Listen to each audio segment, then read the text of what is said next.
un espacio nuevo que empezamos hoy. Este espacio se llama Desde Hoy. Es un espacio para ver verdades, ver realidades y tomar decisiones.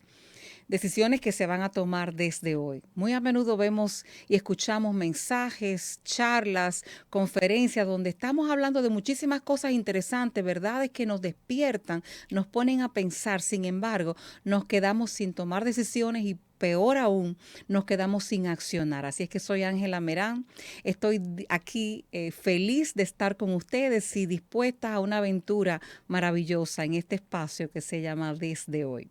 Y desde hoy vamos a empezar a hablar de algo maravilloso. Hay un tema que hace días lo tengo en mi mente, he estado rumiándolo, estudiándolo, viendo realmente todas las aristas que tiene. Y es el tema del ego. ¿Cuán a menudo tomamos decisiones o hacemos cosas en nuestra vida que están dirigidas, están motivadas, no por la esencia de quienes Dios nos creó que fuéramos, sino desde ese falso yo que se llama ego? Muchos creyentes dejan de vivir una vida de plenitud como Dios la diseñó, como el Señor pensó que tuviéramos. Y el gran obstáculo, el gran problema para vivir esa vida no es más que algo que se llama ego. Vamos a conocer un poquito del ego. Esto va a tener 4 episodios que espero que no te lo pierdas ninguno de ellos. Y hoy vamos a empezar a conocer un poquito qué es el ego, cómo se forma, cómo impacta nuestra vida, cómo lo vemos manifestarse. Y vamos a estar aprendiendo cómo vivir desde la esencia que Dios creó que fuésemos, desde ese lugar donde Él quiere que funcionemos, donde somos impactados por la esencia de Él mismo, morando en nuestras vidas y cómo poder vivir de una manera más plena. Entonces, primeramente, ¿qué es eso del ego? Hay una pregunta que tenemos que hacernos. ¿Qué es el ego y cómo es que se forma? Les cuento. El ego no es más que una coraza, un falso yo que hemos creado y que se empezó a crear muy temprano en nuestra vida. El Señor Jesús dijo algo increíblemente valioso que significa, Él decía, en el mundo tendréis aflicción. O sea que hay algo que no nos lo despinta nadie y es que la aflicción, el dolor es parte de la vida. Y empezamos a experimentar dolor desde muy temprano en nuestra vida y empezamos a querer protegernos de ese dolor de alguna manera. Ahí empieza a producirse el ego. Las diferentes heridas, las diferentes cosas que no sabemos cómo manejar, que no tenemos herramientas para manejar, lo que pasan en nuestra vida, empiezan a generar mecanismos de defensa donde yo empiezo a crear una identidad falsa de quién soy y no es más que una manera de protegerme del dolor. Por ejemplo, para aterrizarlo y que entendamos de qué estoy hablando.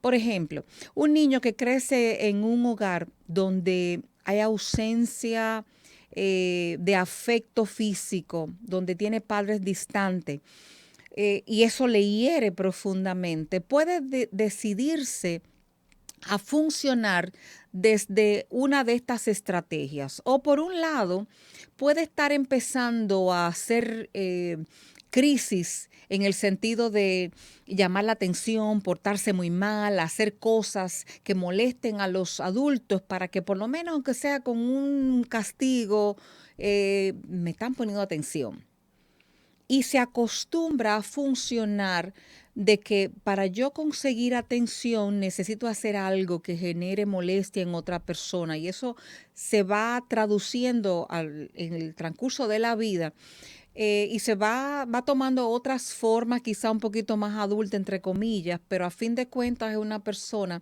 que tapa el dolor de la ausencia de afecto manifestándose de una manera que moleste a otros y de esa manera, si me ponen atención, aunque sea para darme un boche, bueno, ya estoy ganando algo, estoy siendo reconocido que existo. Pudiera ser que un niño que creció en un ambiente de mucho conflicto, su manera de protegerse del conflicto, es decir, cuando hay problemas, la mejor manera es mantener un perfil bajo y yo soy una persona tímida que no hablo mucho y de ahí ese ego se forma con esas características de una persona tímida que no se atreve a hablar porque es la mejor manera de no meterse en problemas y de no ser parte arrastrado al conflicto.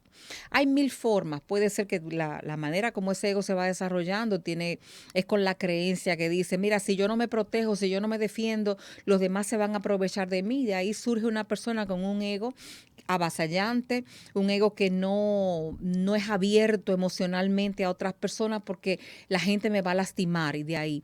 Entonces, esas corazas que vamos creando, esas caretas que vamos creando para protegernos de cosas que no podemos controlar, todo eso va conformando el ego.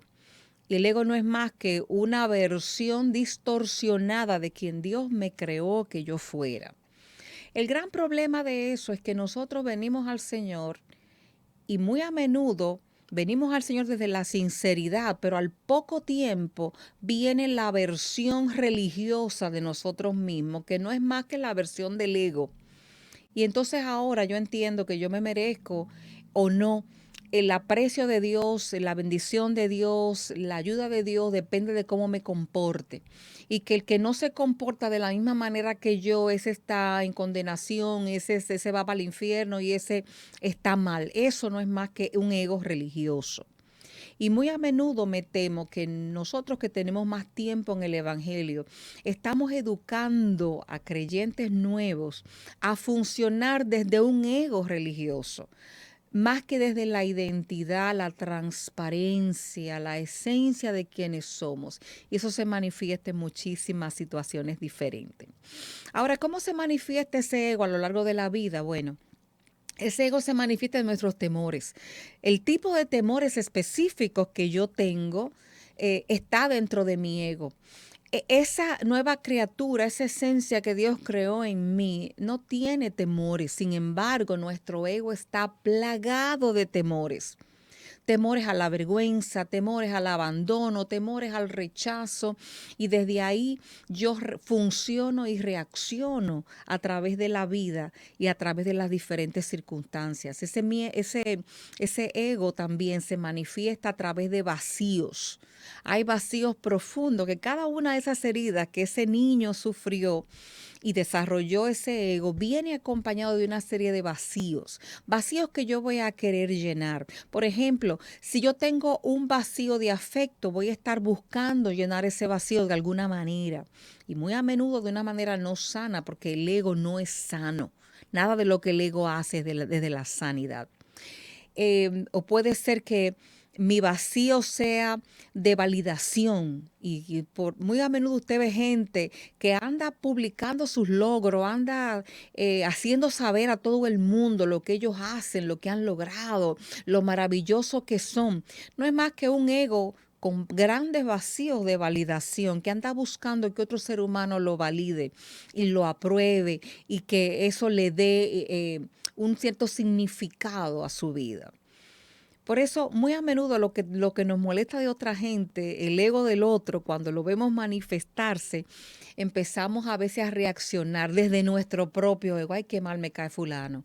Siempre está dándose bombo, siempre está hablando de lo maravilloso que es. Claro, su ego detona al mío, porque el mío también tiene sus vacíos y desde esa lucha de vacíos hay muy poca tolerancia a las necesidades que tiene la otra persona y lo vemos como algo muy desagradable, porque la realidad es que el ego es desagradable.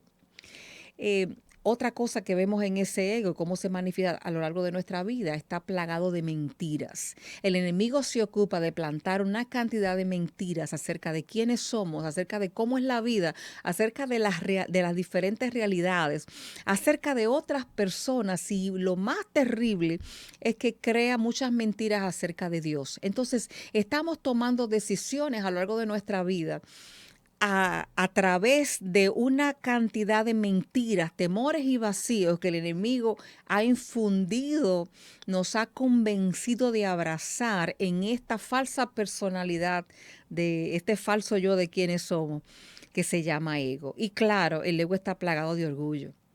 El orgullo es una manera donde dice yo quiero ser el centro, yo quiero ser reconocido, yo quiero ser visto, yo tengo, y lo disfrazamos con una palabra lindísima, es que yo tengo dignidad, es que yo tengo que defender mi dignidad. Y eso no es más que ego, y el ego es algo aborrecible a los ojos de Dios. Ahora, ¿qué dice la palabra acerca de esto? ¿Cómo la palabra ve el tema del ego? Hay un pasaje que está en el libro de Romanos 12, el versículo 3, y me encanta porque dice, digo pues por la gracia que me es dada a cada cual que está entre vosotros, que no tenga más alto concepto de sí que el que debe tener, pero miren lo que dice, sino que piense de sí con cordura, conforme a la medida de fe que Dios repartió a cada uno. O sea, mi identidad, mi esencia, lo que yo soy, requiere de que Dios ilumine mi mente y me haga descubrir lo que soy. Eso requiere fe, requiere un acompañamiento de parte de Dios, porque de otro modo yo voy a estar operando en el ego, en el orgullo y en unas actitudes que son faltas de cordura, decía el apóstol Pablo. Así es que nosotros cuando venimos a los pies del Señor, por eso es que el apóstol decía, para poder disfrutar de toda la buena voluntad de Dios, que es agradable, que es perfecta, tiene que haber una renovación del entendimiento. Y el primer entendimiento que tenemos que recibir después de entender que necesitamos un Salvador es el entendimiento de quiénes realmente somos. Y esa visión de quiénes realmente somos nos es revelada a través de la fe, esa fe que el Señor repartió, que nos hace saber exactamente quiénes somos y cómo debemos pensar acerca de nosotros mismos. Necesitamos que el Señor nos revele quiénes somos para operar desde la realidad de quiénes somos, según Dios lo ve, no según hemos creído hasta el momento todas esas mentiras que el enemigo nos ha vendido a través de la vida. Entonces, Dios quiere que pensemos de nosotros mismos con cordura. Quiere que pensemos como personas con una mente clara, con una mente que ve realmente lo que es, porque nuestro ego está plagado de mentiras y de cosas que no son ciertas, que nos están robando tanta felicidad. Me toca ver cada día cómo personas están arruinando sus vidas a través de decisiones que han tomado basadas en el ego, basadas en las mentiras, los vacíos, los temores y ese orgullo terrible que el ego tiene y que nos promete protegernos. Por eso esta serie la he llamado El ego y sus promesas, porque el ego promete muchísimas cosas que no puede cumplir. Y muy a menudo el poco crecimiento espiritual que veo en muchos creyentes es porque no tiene conciencia de cuán engañado está y de cuán aferrado está a este impostor tan terrible que se llama ego. Ahora, lo que necesitamos entonces es pedir que el Señor nos revele. Según este pasaje, lo importante es decir, Señor, revélame quién soy realmente. Muéstrame dónde estoy operando desde mi ego. Muéstrame cuántas veces, en lugar de operar desde lo que tú has sembrado, lo que tú has puesto en mi corazón, ese maravilloso Espíritu Santo que mora en mí y que tiene tanta sabiduría, eh, permíteme darme cuenta cuando yo decido dejar ese tesoro de lado y operar desde una versión tan inferior como es el ego que gobierna muchas veces mi vida. ¿Qué puedes hacer desde hoy? Te dije que esto es para tomar decisiones hoy. Lo que te sugiero es sincérate con Dios y sincérate contigo mismo. Pide que Él venga con su luz reveladora para mostrarte desde dónde tomas decisiones, desde dónde tienes actitudes, desde dónde estás operando. Permite que Él te revele cuántas mentiras están gobernando tus decisiones.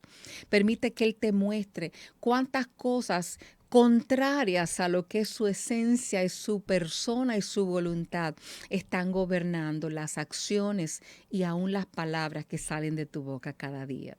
Así es que desde hoy te dejo el reto. Empieza a tomar decisiones para ser una persona libre de este impostor terrible que se llama ego.